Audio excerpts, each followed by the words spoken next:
ponencia, Evolución icónica del crucificado en Andalucía, corresponde a don Alberto Villar Movellán, catedrático de Historia del Arte de la Universidad de Córdoba, ¿no, Alberto? Lo fue, pero eso es una condición que nunca se pierde, eso es algo que imprime carácter, aunque uno ya no siga en activo. De manera que, Alberto, cuando tú quieras. Estamos en Cabra, un lugar precioso, y ha venido a celebrarse aquí la convención precisamente por el Museo de la Pasión.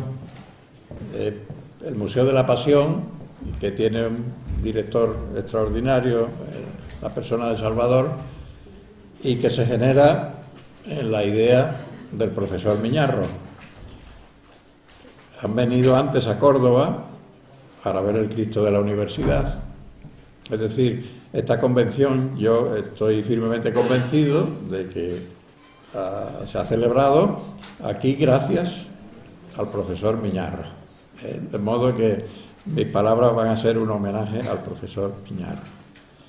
Pero no voy a hablar del profesor Miñarro, naturalmente, sino de lo que me han encargado, que es un poco... me pidieron una ponencia sobre escultura andaluza, naturalmente, o imaginería andaluza. Eso es tremendamente amplio.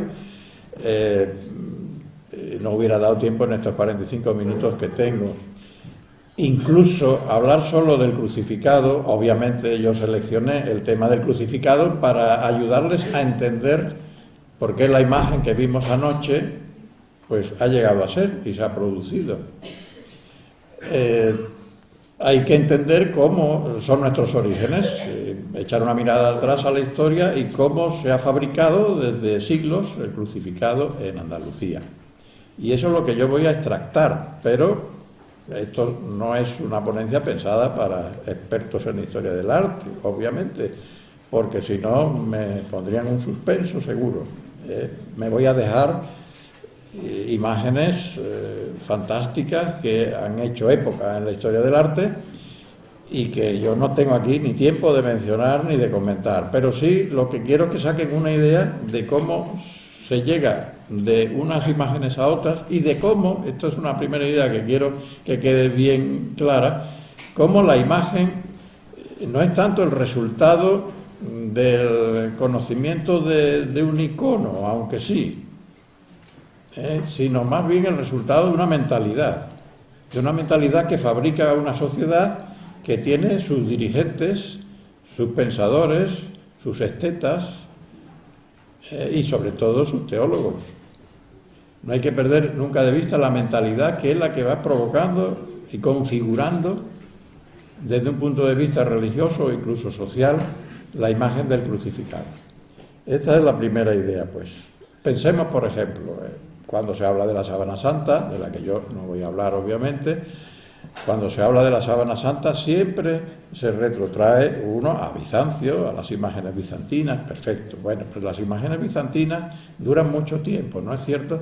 La imagen que se fabrica en Bizancio conceptualmente tiene un valor de 1000 años. Se está viviendo de los crucificados, por hablar del crucificado, también de los iconos de la Virgen, o en menor medida también de los santos, pero sobre todo el crucificado, lo que se idea, se inventa en el buen sentido, ¿no?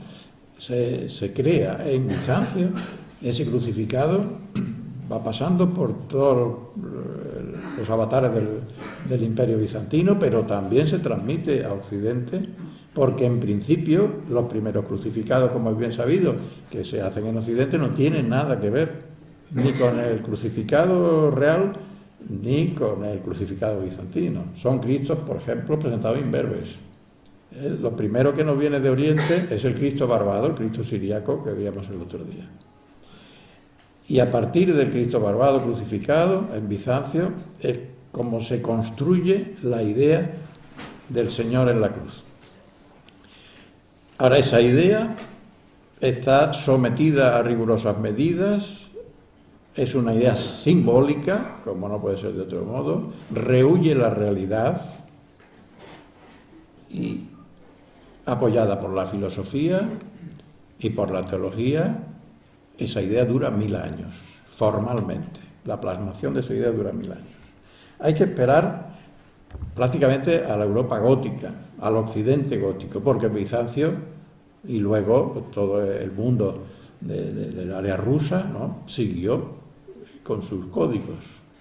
En la Iglesia oriental siguieron con sus códigos. Esa es la Iglesia occidental donde los códigos cambian. Y los códigos cambian sobre todo a partir del siglo XIII, es decir, la Baja Edad Media. ¿Qué cambia la Baja Edad Media? La Baja Edad Media cambia la sociedad.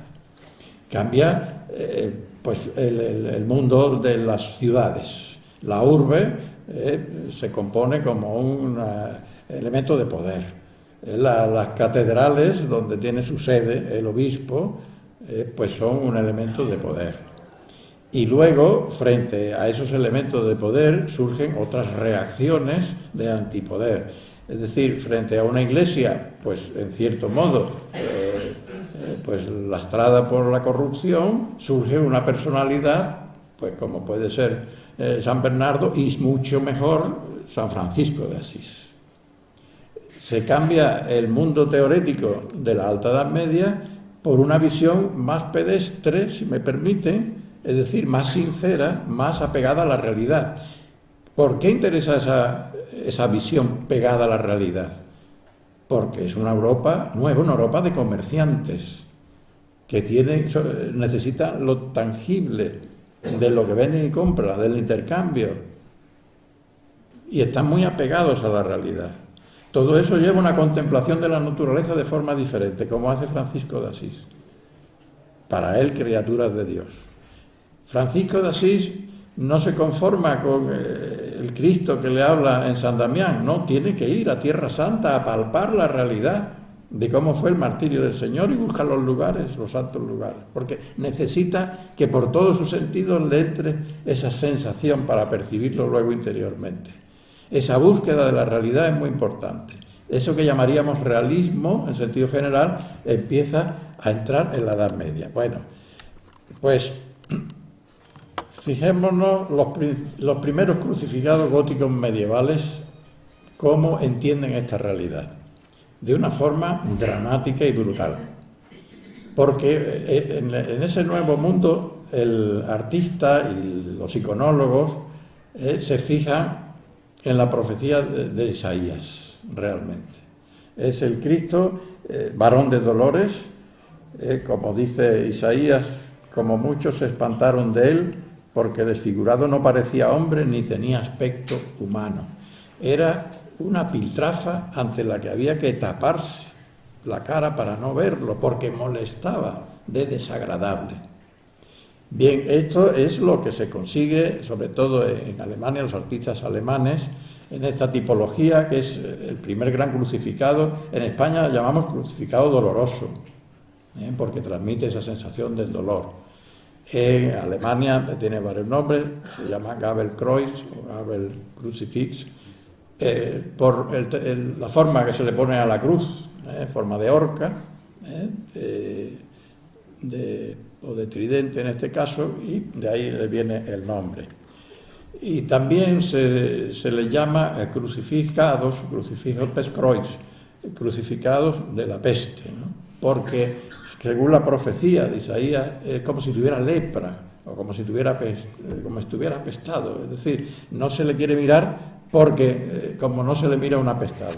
Bueno, pues todas estas ideas son las que llevan a la plasmación de este tipo de crucificados que se relacionan siempre con las visiones o las revelaciones de Santa Brígida, pero que es muy curioso, que se adelantan a esas revelaciones. Las revelaciones celestiales se publican después de muerta Santa Brígida por su confesor en 1377. Entonces es cuando pueden empezar a surgir copias que se reparten por toda Europa y en efecto podemos entender una influencia. Pero es que muchas veces yo veo como que, al contrario, como si Santa Brígida, ya conociendo estas experiencias artísticas, le ayudan a tener su experiencia mística. Fijémonos el texto de Brígida, ¿no? Entonces sus ojos parecían medio muertos, sus mejillas estaban hundidas, rostro lúgubre, boca abierta, etc. todo su cuerpo estaba pálido, lánguido debido a la pérdida de sangre, sus manos y pies estaban muy rígidos, fíjense estos brazos rígidos, estirados por haber sido forzados para atarlo a la cruz. Su barro y cabello completamente empapados de sangre, el vientre hundido como pegado a la cruz. Aún en un paso más nos vamos a encontrar, y sobre todo en España, aunque la iconografía viene de Flandes, pero en Flandes pues se han perdido en buena parte a causa de las guerras y la presencia del protestantismo también, que liquidó mucha de esta iconografía, ¿no? Pero en España llegamos a lo que llamamos el Cristo verista, es decir, un paso más allá en la realidad de este misterio de la crucifixión. Son Cristos que son actores, diríamos, para una escenografía sacra, ¿no? Lo que serán el teatro de los misterios, una escenografía que se representaban los Viernes Santos con toda la pasión del Señor, la crucifixión, el descendimiento, el Cristo yacente, etc. Para dar mayor realismo se crean estas imágenes que no son específicamente para participar en esta escenografía, que sino son generalmente imágenes de culto muy profundo, ¿no? Estos Cristos veristas están tallados en madera, pero luego llevan partes que son forradas de piel de animal tratada para que parezca piel natural, con unos interiores de almohadilla, diríamos, con fibras que permiten tocarlo y entonces la piel se hunde y vuelve a su sitio luego. Se le ponen uñas que son de cuerno, de labrado, pero que parecen uñas naturales, como vemos este yacente de Santa Clara. Este es un yacente que se puede crucificar perfectamente, como vemos en las axilas, la piel plegada, pelo natural, dientes que semejan los naturales. Pero luego dentro, pues llevan, incluso en la llaga del costado, llevan un artilugio que permite, como una vejiga, que permite que salga sangre y agua de la llaga. Y luego, las mismas llagas de la flagelación están trabajadas con trozos de piel sobrepuestos y la sangre se copia a base de yeso con colas y luego pigmentos. Es decir, se toca y se mueve. Realmente son Cristos naturalistas hasta la exacerbación, el extremo. Entonces provocan mucha piedad. El más importante de estos Cristos, el más famoso, gracias a los padres agustinos, es el Cristo de Burgos, ¿no? El Cristo de Burgos pues es un Cristo que es flexible, tiene los dedos, todas sus articulaciones se pueden mover, los brazos naturalmente, los pies, los dedos de los pies tienen sus articulaciones. Le falta uno porque se cuenta que un señor obispo fue a visitar, le dio un beso y se llevó uno de los dedos, una reliquia, claro. No era fácil el llegar a besar el santo, no era fácil. El culto al Cristo de Burgos fue durante siglos, estuvo sujeto a un protocolo riguroso. Estaba cubierto por 3 cortinas siempre. Una de ellas representaba la imagen, porque la imagen no se podía ver. Y la última, la tercera, era un velo que se quedaba siempre echado todos los viernes cuando se descorrían las otras 2 cortinas. O sea, no había ni acceso directo a la visión de la imagen. Eso llevó al crecimiento de leyendas curiosas, pues como que le crecían las uñas, que le crecía el pelo, que sangraba, que todas estas cosas, Bien, pues el Cristo fue tan conocido, tan famoso, que curiosamente las primeras noticias que se tienen del Cristo de Burgos es gracias al arzobispo de Sevilla, Gonzalo de Mena, que habla de él en un momento a fines del siglo XIV. Claro, es lógico que se refiriera a él, Gonzalo de Mena, porque era arzobispo de Sevilla, pero antes había sido obispo en Burgos. Debía conocer bien la imagen. Es decir, que eso sirve un poco de datación de que la imagen es anterior a este obispo. Probablemente la imagen es pues como Se ha dicho que al primer tercio del XIV, pero probablemente haya que ir más hacia final de siglo. Esta imagen se basa la imagen del Cristo de San Agustín de Sevilla se basó en la del Cristo de Burgos, porque los agustinos de Sevilla lo que encargaron al artista que fuere es una imitación, claro, del que veneraban en Burgos, que era tan famoso y conocido. Aquí podemos contrastar lo uno y lo otro, que me interesa mucho destacar. Bueno, para empezar, es una imagen desnuda. No puedo decirles cómo es el desnudo, probablemente será abocetado en la parte pública, pero desnudo, por eso necesita llevar faldellín siempre. Es un tema naturalista más, no se le pone se le pone la tela natural, pero no una tela tallada. El de Sevilla, como vemos, ya es un Cristo con faldellín tallado, pero sigue con su pelo natural. La forma de cruzar los pies no es la misma. La forma del de Sevilla nos lleva ya a una etapa un poco más tardía. Más tardía ya pues a fines del siglo XIV probablemente, aunque también históricamente se dice que es muy antiguo, que es aparecido además y que se encontró en 1314, pero bueno, es una fecha demasiado temprana. Lo que yo quiero destacar aquí, primero y principal, es la diferencia entre el Cristo llagado realista, verista de Burgos, lleno de sangre, lleno de tumefacciones, de golpes, de los latigazos, etcétera, y el Cristo de San Agustín de Sevilla. Sigue las mismas pautas formales, pero fíjense que tiene una piel limpia, sin llagas. ¿Qué tiene? Las 5 llagas, que esas se respetan siempre, y se respetan siempre mucho más, y sobre todo en las manos, gracias a la visión de San Francisco de Asís, la estigmatización.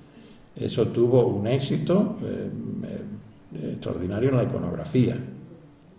Y entonces, siempre las 5 llagas son veneradas por las cofradías. Muchas de estas cofradías que se van formando ya en el siglo XIV, siempre veneran las 5 llagas, la sangre de Cristo. Ese es el origen. Y luego la Vera Cruz. Antes de entrar, que hemos ya empezado en Sevilla, pero antes de entrar paso pues, por el gótico de nada, un soplo simplemente, porque naturalmente tenemos que meternos en la escuela auténtica andaluza que surge ya en el periodo del Renacimiento y el Barroco. Pero quiero traer este crucificado por varias cosas. Primero, porque es un crucificado excepcional en España. Cartuja de Miraflores es el lugar elegido por la reina católica Isabel para enterramiento de sus padres. Esta capilla está adornando el enterramiento de sus padres, que no era cualquier cosa. Y Gil de Siloé hace aquí una obra maestra, excepcional. Desde el punto de vista formal es el gótico, a la manera del siglo XV, es muy a finales del siglo XV, terminando el siglo. El paño de pureza nos llama la atención porque vuela por los laterales, como se ven en las pinturas del siglo XV. Aquí ha puesto unos ángeles que sostienen ese paño, pero generalmente son vientos que se representan en pintura. La cabeza verdaderamente excepcional en un rigor mortis, no está inclinada, caída, sino cómo se quedan las cabezas en los difuntos en rigor mortis. Ahora veremos el rostro, que es extraordinario, las guedejas de pelo que tuvieron tanta influencia luego. Y luego hay aquí un recorrido por las llagas. Por lo menos hay una alusión, desde el punto de vista pictórico, extraordinario por las veladuras que tiene, etcétera, pero una visión de que Cristo fue azotado en todo el cuerpo prácticamente. Y hay un detalle muy interesante, que es el Titulus Crucis, escrito de derecha a izquierda. Eso es muy raro, y eso quiere decir que Gil de Siloé estaba bien informado, que al menos conocía las reliquias de Santa Cruz en Jerusalén, en Roma. El rostro es increíble, el rostro de un difunto, verdaderamente. Tremendo. No es verista, pero tiene un realismo que difícilmente luego se ha superado. en la representación del dolor. Y es que es una sociedad que sufre mucho en guerras, en pestes. El siglo XIV fue terrible, la guerra de los 100 años, etc. Pero el siglo XV fue pues, no menos malo, ¿no? Y el sufrimiento se tiene a flor de piel y eso se representa en la escultura. La estela del Cristo de San Agustín podemos seguirla de muchas maneras. En cierto modo, patrón de Granada, pues es precisamente un encargo que tiene que basarse en el Cristo de Burgos, porque lo hacen los agustinos y tiene que parecerse a su Cristo que tanta fama tiene en Burgos. Bien, aquí cambiamos un poco el diapasón, diríamos. Hemos pasado del gótico al Renacimiento. Sin embargo, este artista, que es italiano, que ha estado trabajando con Miguel Ángel Buonarroti, que conoce el mundo italiano perfectamente, se encuentra al llegar a Granada con un encargo pues gótico. Miren, hágame un crucificado como el Cristo que tenemos en Burgos. Eso debió de ser para él pues, una complicación. Y él, pues, de la mejor manera posible, que es con los puntos iconográficos que la gente detecta, y que la gente detecta no como lo vemos ahora, sino con sus veladuras y sus cortinas y todo esto, porque también el Cristo de San Agustín de Sevilla estaba sometido a unos protocolos de piedad parecidos a los de Burgos, con sus lámparas siempre encendidas, su incienso, todo esto. Entonces, ¿qué interpreta aquí? Pues interpreta un Cristo desnudo, pero claro, el desnudo que hace Jacopo Florentino es más parecido al que hace Miguel Ángel Buonarroti en Florencia, que él debía conocer. Pero la gente, ¿qué es lo que va a ver? La gente va a ver el Cristo en la cruz, con las manos agarrotadas, con la cabeza inclinada, con pelo natural y con faldellín. Y eso sí, en la posición de los pies sí sigue la del Cristo de Burgos, por ejemplo. Pero luego la anatomía es una anatomía mucho más naturalista, más propia del Renacimiento. Llama la atención en este crucificado el punto bajo de la lanza. Es de los Cristos que yo he visto con la lanza colocada en un punto más inferior, que aquí vemos, con los labios abiertos, como decía Juan Manuel Viñarro, nos contaba el otro día. Pero fíjense el goticismo que admite en el rostro. Es un rostro de Cristo doloroso. La estela de Jacopo Florentino en todo el reino de Granada y en Andalucía, que tiene influencias de Granada, se va expandiendo en sus discípulos, ¿no?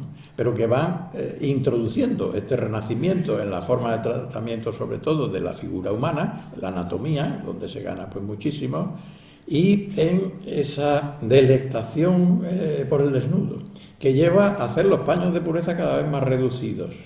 A lo largo del XVI vemos este tipo de paño de pureza que es como un sudario, verdaderamente, puesto para tapar lo imprescindible en el pubis, y una moña al lado izquierdo. Esa moña ya la vamos a ver muy frecuentemente en la imaginería, no solo andaluza, también en la castellana, pero sobre todo en Andalucía se repite mucho. Se mantienen los puños prácticamente casi cerrados, como vemos, y ya pues aquí ya todo tallado, es el Cristo verde por la policromía, que tiene estas tonalidades y que le ha dado su nombre tan conocido en Antequera, ¿no? Bien, en Sevilla, en 1573, también surge pues un señor devoto que Juan de Castañeda, el licenciado Juan de Castañeda, que en la iglesia de San Pedro decide hacer un Cristo que se parezca al de su devoción, que es el Cristo de San Agustín de Sevilla. Pero le está pensando en el de Burgos también. Y lo hace para su capilla. Luego quedó el Cristo en esa capilla y, en fin, quedó en propiedad de la iglesia y finalmente pues se formó una cofradía, ya tiempos más modernos, una cofradía que le rendía culto y la que lo ha mantenido hasta la actualidad, una cofradía muy prestigiosa. Bien, el Cristo de San Agustín lo vemos ahora así, pero generalmente los fieles lo veían de esta manera, es decir, con su faldellín y su pelo postizo, natural, y su corona de quita y pon. El que lo veamos ahora como la imagen actual de la derecha es fruto de una restauración de fines del siglo XIX del artista Manuel Gutiérrez Reyes Cano, que le hizo pues este sudario, este perizoma, más correcto llamar, o paño de pureza, inspirado en lo que él veía en Sevilla, pero que no es rigurosamente arqueológico. Me llama mucho la atención la posición de las manos, de los dedos de las manos en el Cristo de Burgos. Esta posición francamente llamativa. Es una posición que él utiliza las dos manos, pero que no se ve en otros crucificados de Sevilla, que generalmente tienden a una posición de bendición o a la crispación realista de los dedos cerrados, pero que tiene su origen en Miguel Ángel Buonarroti, luego veremos. Enseguida lo veremos. Y ahora nos encontramos con otra novedad ya en la escuela de Sevilla que se está formando. En Sevilla, como en Granada, vienen primero franceses, flamencos, italianos, luego hay una generación ya de castellanos que van viniendo. Es el caso del anterior que hemos visto, Juan Bautista Vázquez, que se formó en Ávila, y luego viene con un equipo, y luego ya son los artistas locales de la región los que se van haciendo con las normas y van transmitiendo la nueva iconografía, reelaborándola. En este caso Marcos de Cabrera, parece ser que era capitán Marcos Cabrera, se le dice a veces, también se ha mencionado su origen cordobés, aunque no lo sabemos con seguridad, pero hace esta escultura excepcional, que es de pasta, que no es una talla, pero que nos introduce algo muy importante, una visión directa de Miguel Ángel Buonarroti, que no es la que tenía Jacopo Florentino. Directa son las dos, pero la de Jacopo Florentino era de la torsión del Cristo desnudo que hemos visto. Esta es la del Cristo tan conocido que se transmite en dibujos que hizo Miguel Ángel, que se dice crucificado para Victoria Colonna, que también lo tenemos en imágenes al óleo, pintado al óleo, y que en este caso la que se guarda en Santa María la Redonda de Logroño, les he traído aquí. ¿Qué hace Cabrera? Pues todavía tensionar más, si se cabe, el cuerpo. Esos brazos pegados al travesaño de la cruz, al patíbulum, realmente se vuelven girando, se gira el cuerpo ya. Lo demás prácticamente tiene una composición muy parecida. El paño tampoco podemos contar con él porque es también fruto de una restauración de fines del XIX. Y aquí en el Cristo de Miguel Ángel, en la pintura, podemos ver cómo la mano derecha tiene esta posición que ha copiado Vázquez el Viejo en la otra figura.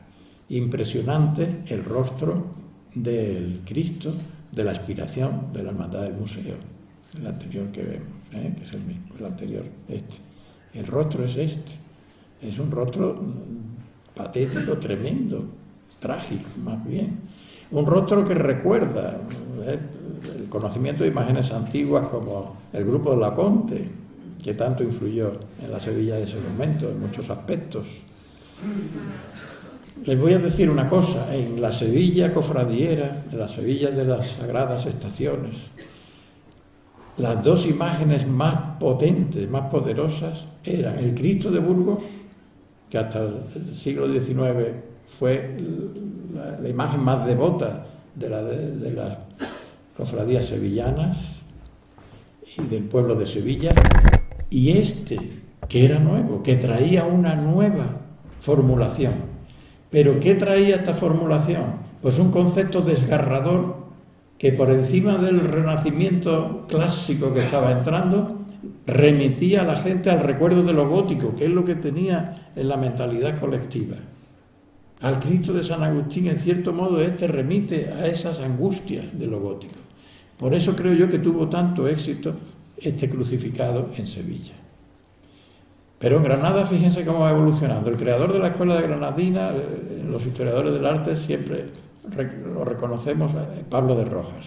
Pablo de Rojas es del que parte casi todo lo que hay en Granada. Este Cristo es bellísimo, está en la Catedral de Granada y crea una auténtica iconografía que él repite mucho.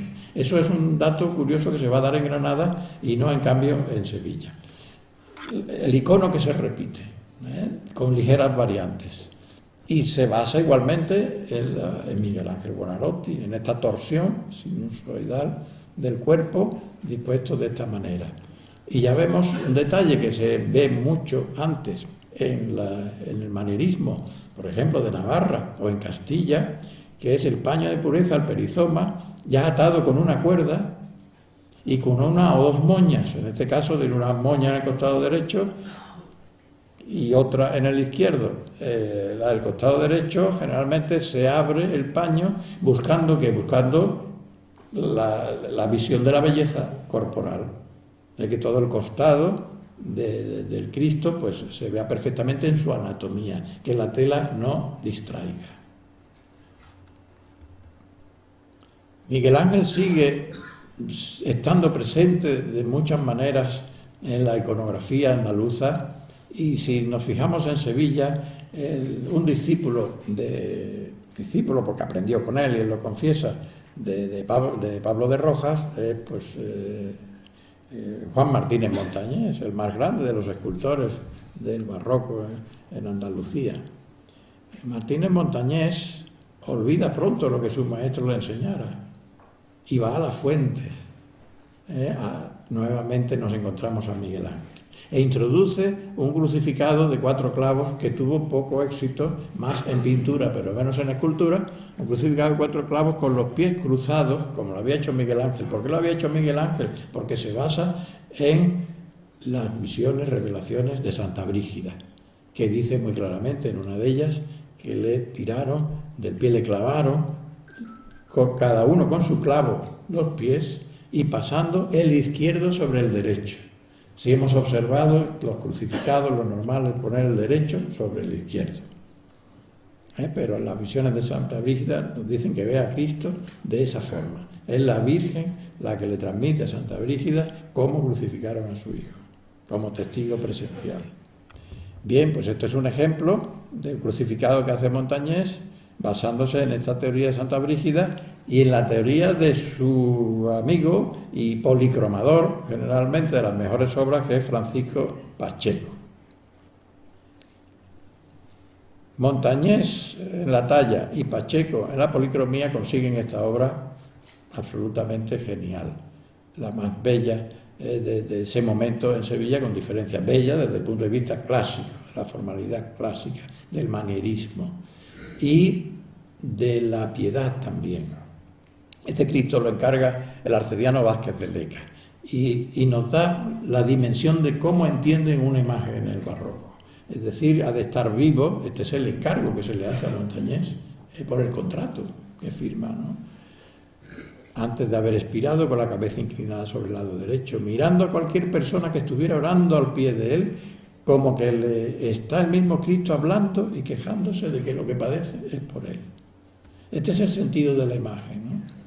El sentido que luego amplía de alguna manera, o estamos en esa espiritualidad de San Ignacio de Loyola, la composición del lugar. Imaginar que nuestro Señor está en la cruz puesto delante y tú te tienes que poner en su lugar para compadecerte, para padecer con Él, de modo que tú sufras en tu interior de modo semejante para hacer penitencia por tus pecados. En el fondo son Cristos pensados para una conversión del fiel.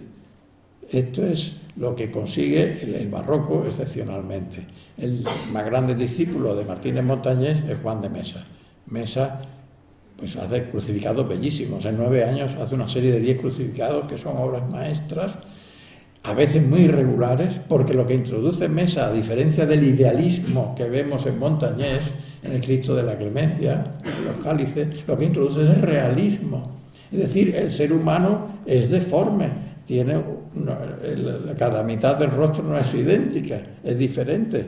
Un ojo puede ser más grande que otro. Todas estas pequeños detalles los tiene en las esculturas, los crucificados de Juan de Mesa, porque esos son tan cercanos, porque eso los vemos tan reales en buena parte. Luego complica más el paño de pureza, pero vemos cómo recurre al sistema granadino. Desde el punto de vista de Sevilla, en ese momento eso era el sistema granadino. Estuvo en Granada Juan de Mesa, probablemente en esa etapa oscura de la juventud que no sabemos, pudo pasar por Granada, aunque luego entra de oficial en el taller de Martínez Montañés, del que bebe todo y más, pero creando sus propias imágenes. Otra consideración que quería hacer es la representación de la imagen y el valor que tiene para los fieles, y Santa Teresa lo dice muy bien, cómo ella se convierte ante la imagen, no esta exactamente, no sabemos cuál es, no esta, pero esta es una de una provincia de Daroca, de Aragón, pero que nos puede servir para ilustrar esta experiencia de Santa Teresa. Había un Cristo tan llegado que se representaba lo que él pasó y padeció por nosotros. Y luego da gracias en otro párrafo diciendo que afortunadamente que tenemos estas imágenes para hacernos representar la pasión de Cristo. Pobrecitos los que, desventurados los que por su culpa pierden este bien. Se estaba refiriendo naturalmente a los protestantes, que eran los nuevos iconoclastas, que no querían ni oír hablar de esto, y mucho menos de la sangre. Pero eso pasa a la normativa artística. Pacheco, que es el que policroma estas imágenes de Cristo, que es pintor, además, lo dice muy clarito y justifica esa falta de sangre, o sea, esa idealización contraria a la realidad en los crucificados y en los Cristos de pasión. Vengamos a las señales de los azotes en todo el cuerpo, dice, cosa que excusa muchos grandes pintores. ¿Por qué? Porque les fastidiaba el cuerpo que habían dibujado también, y habían pintado y habían tallado también. Claro, lo embadurnan de sangre, entonces se va la talla, se va la escultura. Y también los pintores que no quieren estropearlo, como es el mismo Pacheco. Dice, bueno, por eso no lo pintamos con sangre, pero tenemos un recurso. Se puede pintar la espalda, que es lo que no se ve. Y si es una pintura, pues imagínense que los azotes, como mayormente han sido dados en la espalda, pues ahí estará la sangre. Pero se sigue la idea del Cristo idealizado, sin llagas, de la flagelación, como vemos incluso en Mesa, que es muy realista, pero claro, tiene que atenerse a los presupuestos sociales del momento, a lo que piden los clientes y a la propia escuela. Este es un Cristo de la agonía, uno de los más grandes aspirantes que ha dado el barroco, que está en Vergara. ¿Por qué? Porque un vasco que estaba en Sevilla se lo encargó y luego lo donó a la iglesia de su pueblo, San Pedro. Pero es una imagen soberbia, espectacular, desde muchos puntos de vista, y del sufrimiento. A este le llamaba Hernández Díaz, el gran estudioso de Juan de Mesa, cuando se refería a esta imagen siempre decía que era un laoconte cristiano, y es cierto. Es esa tensión del helenismo en el realismo barroco sevillano. Fíjense, en cambio, en Granada cómo funcionan las cosas, a base de iconos, también naturalistas, sin sangre igualmente. Había en Granada otro capítulo que no tenemos mucho tiempo de desarrollar, pero que hay que tener en cuenta, la mentalidad en el sentido de que es una provincia por cristianizar, era un nuevo reino que se estaba cristianizando, donde había morisco, donde había desviaciones que la Iglesia no podía permitir, y entonces desde el principio en Granada se tiene en cuenta, se mira muy mucho cómo ha de ser una imagen.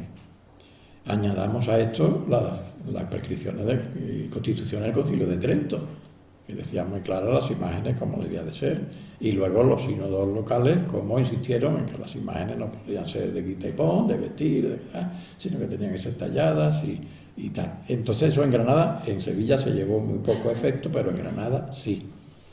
Alonso de Mena, que es el padre de soberbio Pedro de Mena, nos crea otro icono, y fue el artista que dominó la primera mitad del siglo en Granada. Un icono mucho más fríos, incluso anatómicamente deslavajados, diríamos, con las manos muy planas siempre, pero muy devotas. Y devoto el propio artista. Los cronistas nos dicen que confesaba y comulgaba antes de poner sus manos en una talla. pero el que lo está haciendo también está integrado en esta mentalidad. Y Alonso Cano, que es una personalidad absolutamente distinta, mucho más variopinto, un escultor que es pintor y es humanista realmente, pues claro, a mediados del siglo XVII hace cambiar las cosas radicalmente. ¿Por qué? Porque recibe los aromas que vienen de Italia, pero de la Italia de Bernini, y traídos por Flandes, también por flamencos que han estado allí en Italia, especialmente José de Arce, que influye mucho en la Sevilla de este momento. Alonso Cano trabaja primero en Sevilla, luego va a Granada, pasa por Madrid, vuelve a Granada, y en materia de crucificado nos hace una obra excepcional, como este Cristo que es Lecaroz, que estuvo en Lecaroz, pero que ahora está en Pamplona, que tiene ese sentido de la idealidad, aunque ya sea el barroco, pero de la misma idealidad de la figura, con una anatomía mucho más sencilla, pero de efectos espléndidos, y un paño de pureza ligerísimo. Eso es lo que pasa a Granada en su colaborador y discípulo, diríamos, Pedro de Mena, en este Cristo que se perdió desgraciadamente, pero que era de las imágenes más bellas que se podían encontrar en la Andalucía oriental, el Cristo de la Buena Muerte y Ánimas, que sigue muy paso por paso las instrucciones de Cano, como vemos, y su discípulo igual, José de Mora, muchísimo más dramático, más crispado siempre, un hombre que sentía la imagen y la cultura de otra forma. Sigue, sin embargo, iconográficamente la tipología, pero con sus peculiaridades. Por ejemplo, vuelve a esas manos crispadas de dedos cerrados y pone el pie izquierdo sobre el derecho, como había hecho Miguel Ángel, sin cruzar, pero como había hecho Miguel Ángel, y nos dicen las visiones de Santa Brígidas. Y en Sevilla, entre tanto, cerramos el barroco prácticamente con el último gran crucificado del barroco, que es el Cristo de la Expiración. Una obra soberbia porque une en sí misma el virtuosismo de la talla, la introducción de novedades como el paño de pureza, que es excepcionalmente un paño en vuelo, con las dos caderas visibles, a diferencia de la tradición anterior.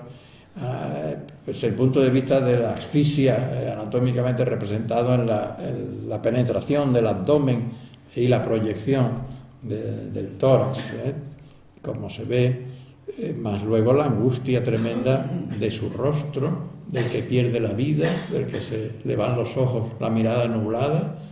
Ya es la representación misma del fin del ser humano clavado en la cruz. Y hay que echar una mirada a Cádiz, porque de pronto en Cádiz, donde van muchos artistas de Sevilla, pero luego forman su propia escuela y surgen obras que han vuelto locos a los historiadores porque ha pasado por todas las atribuciones posibles. Es una obra anónima, pero ha pasado por Martínez Montañés, mucho más por Alonso Cano, porque era más innovador, y claro, pero no llega a ser semejante a ninguno.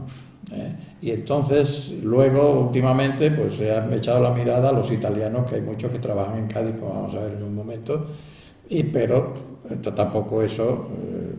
Entonces, últimamente se atribuye a Alonso Martínez, pero es un crucificado soberbio.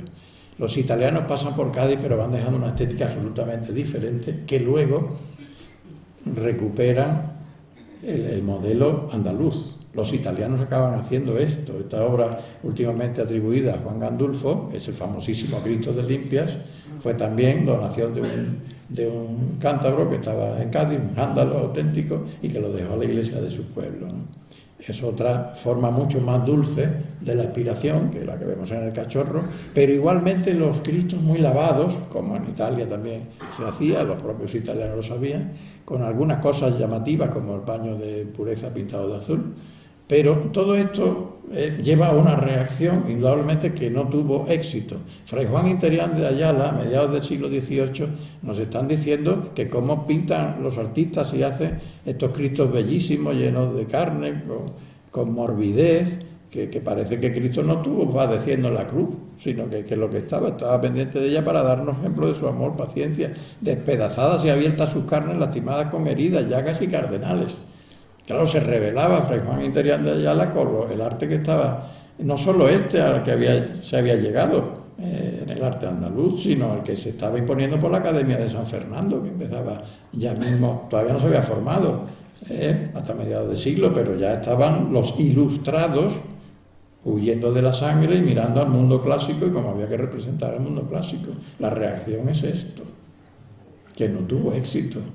Este crucificado del puerto de Santa María es fruto de una visión del sacerdote Ambrosio Álvarez de Villarroello, y le pide al escultor, probablemente un italiano, que le haga esto. Un Cristo horriblemente desollado, maltratado, la profecía de Isaías. Pero eso en Andalucía, ¿cómo iba a tener éxito? Eso venía de fuera. Esto venía del barroco alemán, que se recibe en Italia. Esta es una localidad en Bolzano pegada a Austria. Fíjense que Cristo, el Pestkreuz, este Cristo de la peste, el Cristo horrible, desollado, con jirones colgando. Bueno, claro, pasamos al siglo XIX dominando la academia, ya pueden ustedes imaginar, todo idealidad, fuera sangre. Antonio Susillo representa el realismo romántico a final de siglo, pero un Cristo como este tampoco tuvo mucha trascendencia. Luego el siglo XX ha sido la resurrección de la iconografía en Sevilla, pero la resurrección de lo barroco, porque claro, el estudio de los historiadores de Martínez Montañés, el descubrimiento de Juan de Mesa, que claro, en la Sevilla de comienzos del siglo XX se va desgranando, las obras documentándose, las obras de Mesa, y todo lo que se atribuía a Montañés resulta que lo mejor era de Mesa. Y entonces, pues todos los artistas miran a esos modelos, los cofrades miran a esos modelos, y claro, todo el arte de la primera mitad del siglo y buena parte de la segunda mitad del siglo XX es una rememoración y vueltas a Martínez Montañés y Juan de Mesa, y parece que no salimos de ahí. Obras, algunas fantásticas desde el punto de vista técnico y bellísimas, pero no dejan de ser reproducción del modelo. A mí me interesa de cuando en cuando ver la obra de estos visionarios, de alguna manera, ¿no? Luis Ortega Bru yo creo que era un visionario, un hombre que estuvo preso, porque era en las cárceles de la República, era contrario al régimen de Franco, estuvieron presos.